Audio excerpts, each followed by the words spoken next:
সপ্তমবারের মতো ডাক্তারের কাছে এসেছি। এবার একটু বেশি কষ্ট হলো আসতে। আরও আধা ঘন্টা অপেক্ষা করতে হবে। মোবাইল দেখছিলাম। একজন হঠাৎ করে বলে ওঠে, এক্সকিউজ মি, আপনার পাশের ব্যাগটা সরালে আমাদের একটু সুবিধা হতো। আমি ওনার দিকে না খেয়াল করেই ব্যাগটা সরিয়ে ফেলি। চোখ পড়ল লোকটা যখন বারবার তার ওয়াইফকে পানি খেতে রিকোয়েস্ট করলো, তখন যথারীতি সে খেতে রাজি হচ্ছে না। আর আমি সপ্তমবারেও একা এসেছি, তাই মেয়েটার দিকে একটু তাকিয়ে দেখি। ভালোই চেহারা, তবে সুন্দরী বলতে যা বোঝায় ঠিক তা নয়।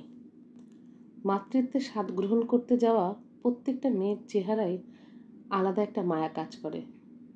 পরে খেয়াল করে দেখলাম আমি রিপোর্ট আনিনি। ড্রাইভারকে ফোন দিয়ে বলতেই পাশে থাকা ভদ্রলোকটা বলে উঠল, আপা, আপনাকে নিচে নামতে হবে না, আমি যেয়ে নিয়ে আসছি। সে তাই করল।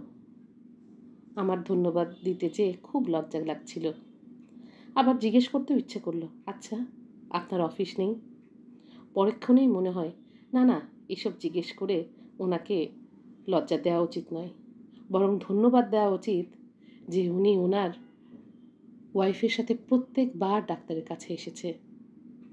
আমি যা পাইনি তা অন্য কেউ পাচ্ছে, এটা দেখেও তো শান্তি লাগে। স্ত্রীর প্রতি ভালোবাসা প্রকাশ করাটা চেহারার মধ্যে আসলে বদ্ধ থাকে না। বাসায় এসে আয়নায় নিজেকে দেখতেই মনে হলো, স্বামীর ভালোবাসা পেতে চেহারা লাগে না, লাগে ভাগ্য।